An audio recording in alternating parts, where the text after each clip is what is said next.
Right, I'm with... Tony Moretta, And you are? the CEO of Digital Jersey. Now, there's an election going on at the moment, which some will have noticed. There's all sorts of issues that the election raises, but I've attended some of the hustings, and I record on my primitive little camera some of the hustings. But I'm aware that there's a great gap of what first of all, the agenda that the candidates putting forward. It doesn't include much about computers, and we're told, people like yourself tell us that the future is computerized, or it's IT, or it's e-gov, or it's all these sorts of things. But that's not featuring in the election. And also the process, they're putting out, I better not show who it is, traditional looking leaflets, and they don't get through to people. I mean, they will receive in the parishes, because they will get one from their constable if he's contested, and they will get 5 or 6 or 7 or 8 from their deputy potentials. But even that, most people don't read it, and it doesn't get through to their soul. But these things, these computers, it's everywhere. I mean, the amount of information which we're collecting from computers, somehow there's a big gap. It's not getting out there to the public. They're not participating. What do you make of it? I agree that, personally, I find it disappointing that the role of technology in the future of Jersey, in the economy, in jobs and skills, isn't discussed as much as I would like it to be discussed. The good news is that a lot of candidates have talked to me about it. They attended our digital manifesto launch. They've engaged. When was that? That was a couple of months ago. Right. We had a good turnout. I guess the problem that I see is a lot of candidates are faced with hustings comprised of the older generation, because they're the people who vote in Jersey, which is a whole different ball game about how we encourage engagement from younger people. And older people want to hear more about what they're going to do to protect our traditional industries. And just to pick one, agriculture, for example.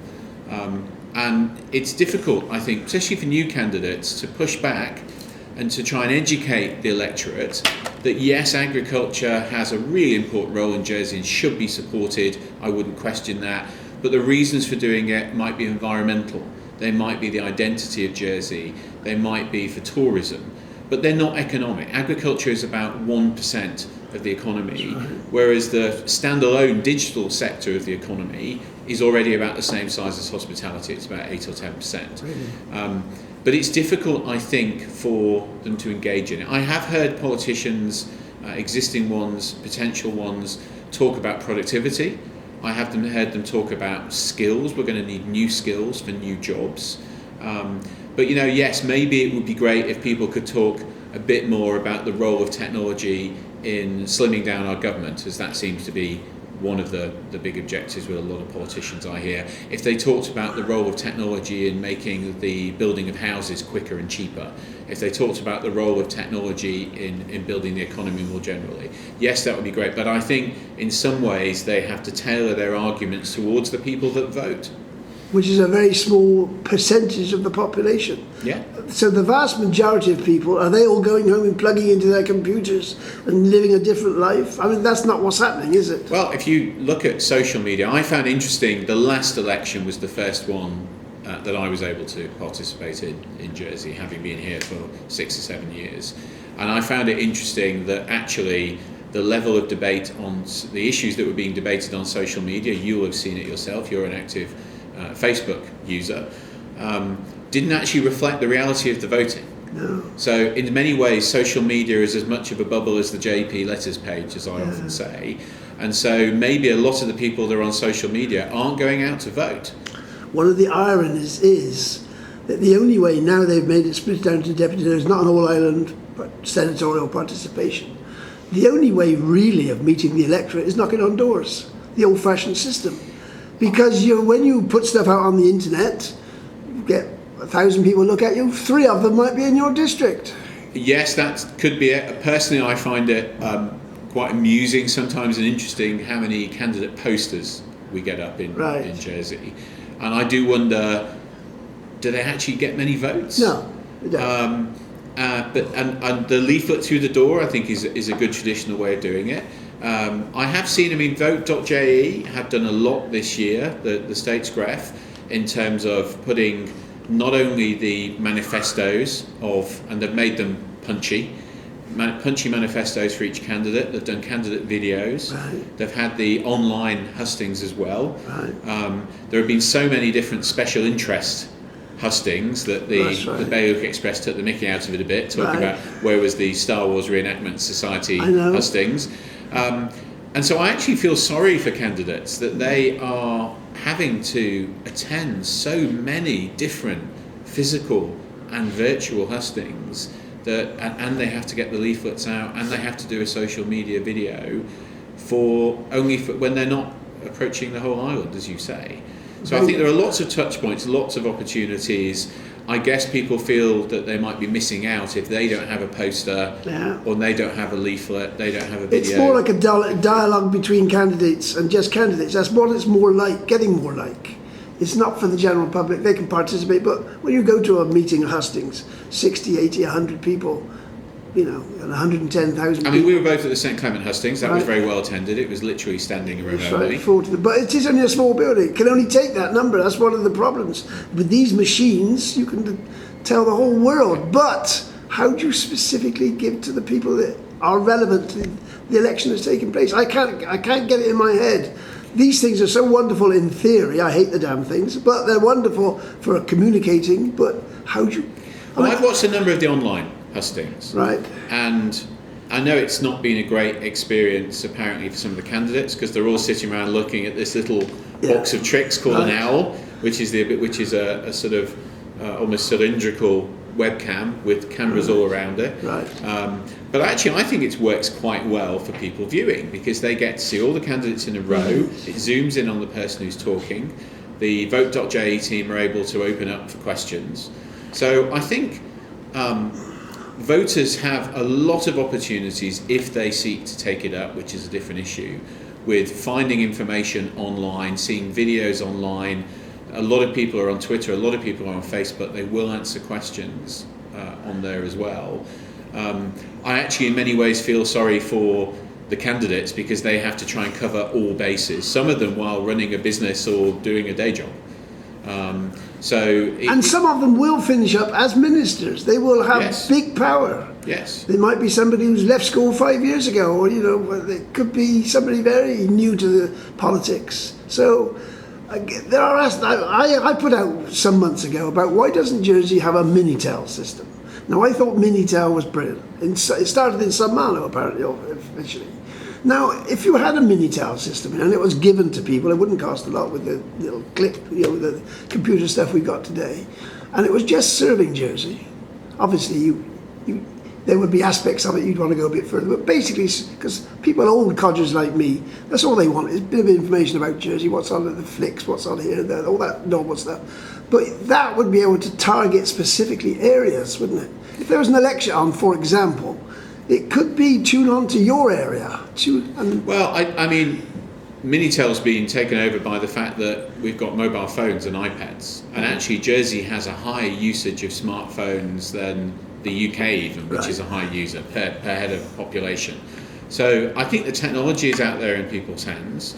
I think it's whether they want to go and look for it or not. So I would say, if you wanted to see what your candidate is like in person, if you wanted to see what they're like online, if you wanted to read about their plans either as an independent or as part of a party, the information is out there. I think the challenge is engagement. The challenge is how do you get people to want to look at that stuff. I was only saying to somebody the other day that at the last election my son was 16, he could vote. He read all 16, I think there were senatorial manifestos. He read them all, which is probably more than most people did. But they all had relevance to him because they were senatorial. They were senatorial and he could vote. Yes, so he read the manifestos of people who he could vote for. That's right. And he read them. I think he said he was only going to vote for 2 of them, having read the manifestos, which I think I persuaded him to broaden his horizons a little bit.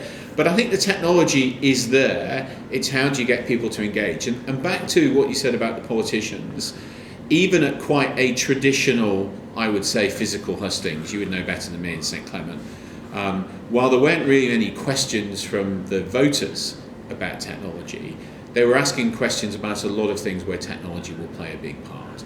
And I think the candidates did actually, pretty much all of them, the odd exception, we're talking about the role of technology. There was a question about subsidising agriculture, if you remember, and one of the candidates said, it's not just about giving money, it could be helping them to use technology to improve their yields. There were people talking about how technology could be used in government to reduce the money that's spent on administration and spend it more on doctors and nurses and teachers. There were people talking about what happens if we have a declining population. Which your industry is planning to do. Well, I mean, it's making a virtue out of necessity. We have less people to fill the jobs now, and so if technology can help, you're not making people unemployed here. You're actually helping companies get jobs done where they can't employ people. And I would say, looking at the election as well, perhaps one of the challenges is the voters, and maybe this is because they're not being educated by politicians, I'm not so sure, the voters are discussing things which are almost out of date. So there's a lot of discussion, for example, about immigration, a lot of discussion about population growth. Very few of the candidates pushed back and said, actually, if you look at the latest census, we should be worrying about population decline. That's exactly. I've said that for years. And that has different issues. How few people can Jersey survive with? Yeah, and so I think where there is a role of technology is to educate people, to give them the information, give them the data. The census is a great example. The information is put out there for people to look at, put out there in an easy to understand way, but how many people do you think actually read the census? That's the problem. So technology is a tool, like lots of things. Just because the technology is there doesn't necessarily, you can put Channel 4 News and Newsnight on every night. It doesn't mean people are going to watch that rather than watching the 6 o'clock of course, BBC bulletin. Charlie Parker was mentioned quite a lot in several of the hustings I've seen, not in a very complimentary way. I don't know where he is now. But this great experiment and the Lamotte fiasco, now that's a spin-off from computer, because he wants people not to be facing the stuff. He wants the system computerized, eGov or whatever it was all called. I don't know if it's even still going. Is it still called eGov? I don't know. It's not called eGov anymore. You generally don't want to call something after something which failed, do you? So you come up with a new name for it. But that's exactly what's the problem with computerization.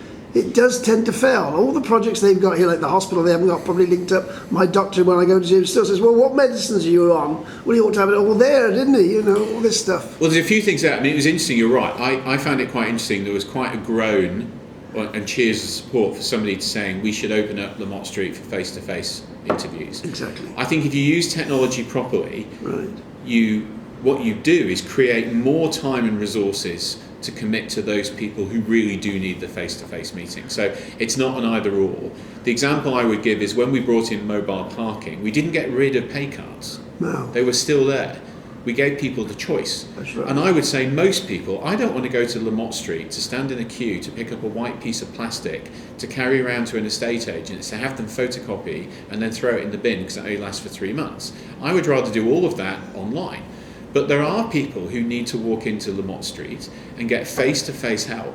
So my preference would be for government to spend, and they are doing this to be fair, spend money on automating the process for those people who want to use an online process. But that frees up resources. So a good eGov program would say, we're not necessarily saying that government should spend less money overall, but maybe we spend less money doing the things that we can automate, like doing your tax return and things like that, and that gives us more money to spend on the things that people value. But in this Jersey, is another like aspect. and health. Another aspect of it is the dehumanising of it. Is becoming machine. Well, I think that's a generational You don't get thing. the social aspect. But some people don't want that. I would say younger people, for example, don't want to interact with a human. Younger people want to check into a hotel and they'd rather do it in a kiosk. Younger people would rather book a restaurant and do it online. Really? Older people, yes, absolutely. Listen, I'm 53 years old. I don't like phoning people up to book a restaurant. I want to do it online. And I partly want to do it online. Well, phoning is online as far as I'm concerned. Well, yes, but for me, it's partly because I might decide I want to book a table when the restaurant is closed.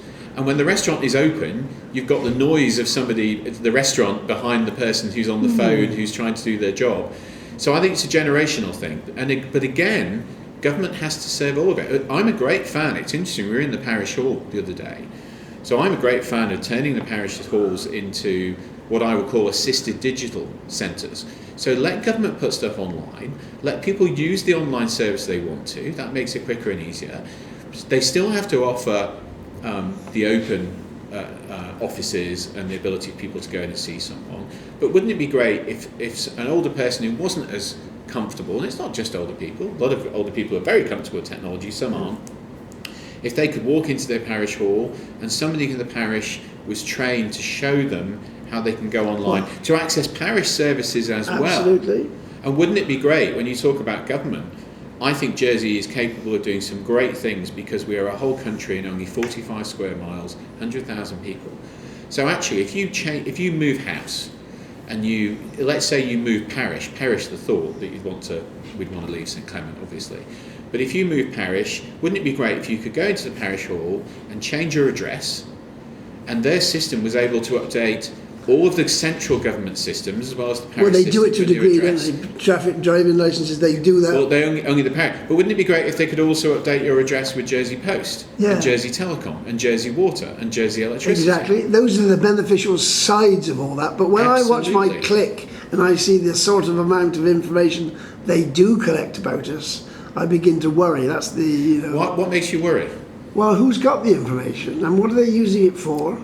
And do you think they're capable of using it in Well, ways somebody that... is. I mean, I was just looking at the 18th century this morning, researching, you're a historian. I was looking at Home Office papers, and I found them by chance, I must admit, 1780 thereabouts.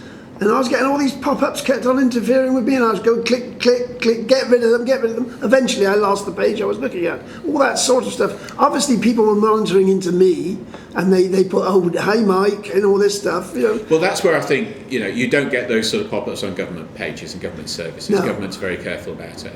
What I would say about data is it is about having it in the right place to benefit not only the organisation, in this case government, but also you as an individual. So I always use health data as an example. So the number of people who would say to me, I don't want my health data online and shareable, as a blanket statement. Now when I then say to them, if you're admitted to A&E in the middle of the night and you're unconscious, do you want the staff to be able to access your medical records? And they all say, yes, of course I do. And so I say, well, don't object to your health data being accessible to the right people. Now you have to put the security around it, absolutely, and you have to have all the data protection, and Jersey's very good at that. We've passed all the data protection laws, we have our own information commissioner, but you want the right people to access it. And actually, generally people might complain about government, but actually generally we can trust our government. You might not want to trust Google or Facebook. Well, that's it. Yes, I don't know where the line is anymore. Well, I think you can trust government, you can trust civil servants to actually look after your data. You can trust civil servants. I mean, there's always going to be the odd exception in any organisation, any large organisation. But you can trust doctors, you can trust... But it's that class of person which seems to be, the world is full of hackers. Now, I'm afraid I get somebody say, they want to be my friend. I won't touch them anymore because there's so many hackers are using that as a device to get into your computer. Now, Well, this is where you talked about the ecosystem. So one of the things, I think we have a great opportunity here to have a data strategy in Jersey. So how do we, if you look at other countries that have done an excellent job, and I know some people think I go on about Estonia too much, but they are seen globally as the country that have really got e-government type services right. They've got 1.2 million people, so they think they're small. Obviously, they're a lot bigger than us. They have a single citizen registry, which we don't have. They have a proper government digital ID, which we don't have. Yoti is not a government digital ID. It verifies your passport, which is good enough to do some things like submit your tax return, because there aren't a huge number of people who want to submit your tax return for you. So they have that. And because they have things like that, 98% of prescriptions in Estonia are digital. Now, for 98% of prescriptions to be digital, that must mean that 98% of people are happy to use it. They're happy with the technology. That must mean older people. I mean, there must be a higher percentage of prescriptions with older people. So the fact that people trust that their GP will issue a prescription, they don't have to have a piece of paper or anything. They will go to the pharmacy, they will tap their ID card or their phone, depending on what they have. The pharmacist will get the information, they'll see the prescription. But what is also important is behind the scenes, because the systems are connected up, they can check, Are there any warning signs we're giving that sort of drug to somebody over that age or with another condition, just in case a mistake has been made? Entitlement is checked, payment, everything. But you know, and I know, we discussed it before, a lot of millions have been spent on setting up computer systems for Jersey, and they've been a total disaster. So I would say Jersey has been very bad at it.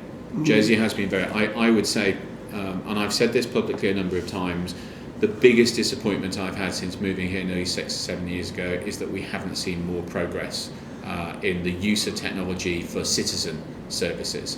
I think some big mistakes have been made which could have been avoided. And interestingly enough, beginning with going back to where you started this discussion, I think we need politicians to understand digital. We need senior civil servants to understand digital. Because the trick with digital is not necessarily just being a good builder of technology or supplier of technology.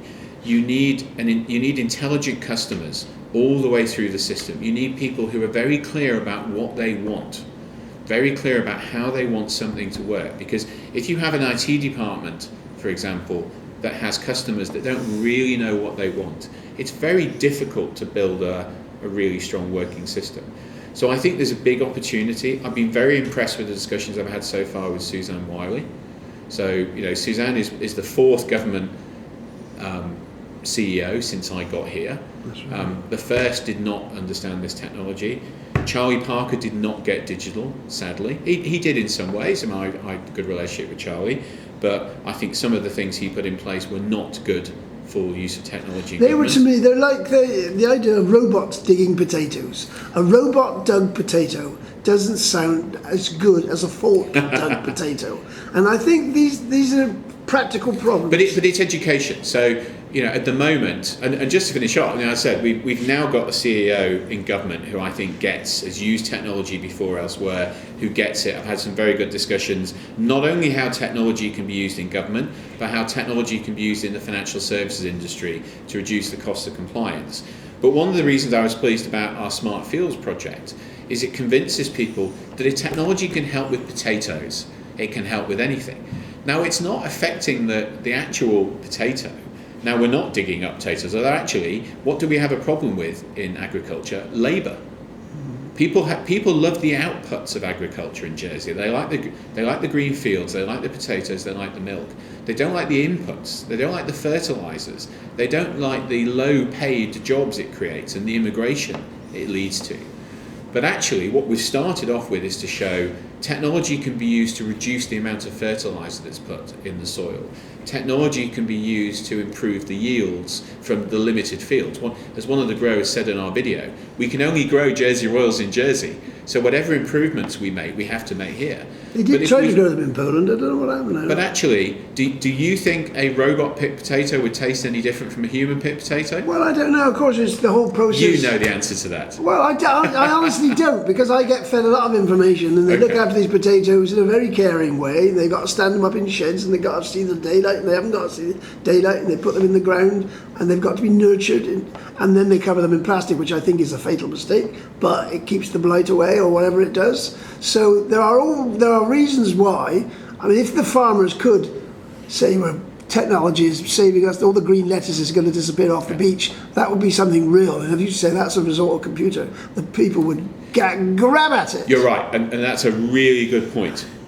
Most people are not interested in technology for technology's sake. You know, I'm a bit of a self-confessed payments geek, as somebody described me. I used to work in the payments world. And I always joke, people aren't bothered about how their credit or debit card work or how Apple Pay works. It's just something they have to do to buy the things they want. They're not bothered about it. So with technology, the best technology is often technology people don't have to understand. You know, why do people use iPhones and iPads? Because it's very intuitive, very easy to use. People they want the stuff they can do on it. They want the Netflix, they want the games, the email. The next stage of computerization, the driverless cars and all that, is going to hit people and I should be dead and gone. Driverless taxis, wouldn't they be great in Jersey? If you could land at the airport and get into a driverless taxi. That's got to be something we've got to test in Jersey. And you say to the taxi, can you take me to Weasley, please? And the taxi will say, where the hell's that? Yes. But you're right, you do have to sell to people the benefits of technology and the fact that they don't have to be scared of technology. And what I would say right now as a sort of final message on this is that there really isn't another way of improving outcomes while reducing costs. And that seems to be something that has come out of all of the political discussions. Quite often, what we want in Jersey is to have our cake and eat it. Look at working from home. Look how that has revolutionised office space. Working from home. Now, that's obvious. It could have been done at any time in history. But all of a sudden now, because you've got this wonderful equipment, it can be done. Yeah. You see, real changes. Who decided? And look at the fact that people complained about the fibre rollout when it happened in Jersey. Right. But when we were hit by a global pandemic, we didn't have to worry about that. Everyone could go home to work, to play, to communicate, to do their schoolwork. We didn't have any of the worries lots of countries had about people not having poor broadband wherever they lived, because we had the fastest internet speeds in the world. So that's a good example of when people are really in a fix, then they maybe appreciate what they have. But we have to educate people. I've got one final question for you, which is a very personal one. I watch a lot of Egyptology programs on the telly. Okay. That's one of your areas of interest, or was, education-wise. Was there, for hieroglyphs, was there an adult and a child version of hieroglyphs, or did they all have the same? Oh, that's a good question. I've no idea. My degree is in classics, so Latin and ancient Greek. Right. And I remember creating, you'd like this, Mike, I remember creating, when I was still at school, a Greek alphabet. Right. You could do the Greek alphabet on a ZX Spectrum. Right. So I remember doing that, which worked quite well in some of my interviews for university. But I don't know about. Well, it's about general. You see these ancient civilizations, and they've got their scripts, and you wonder, well, who could read them? Who actually? Well, do we have a child version of English? Well, I don't. Well, they do. Well, the Children's Commissioner has very childlike presentation of what they do. But it's still the same alphabet, isn't it? It's the same words. Lowercase as opposed to joined up and all that. I don't know. Sorry. I'm digital Jersey, not. Maybe ask Jersey Heritage. Because I used to go into the computer shop and say, I want something suitable for a 3-year-old. But of course, 3-year-old now can do everything I want to do and more. 3-year-olds use iPads all the time. Absolutely. Yeah. It's amazing. Okay. Isn't it? That's it. Great. Thanks for your help. You're welcome.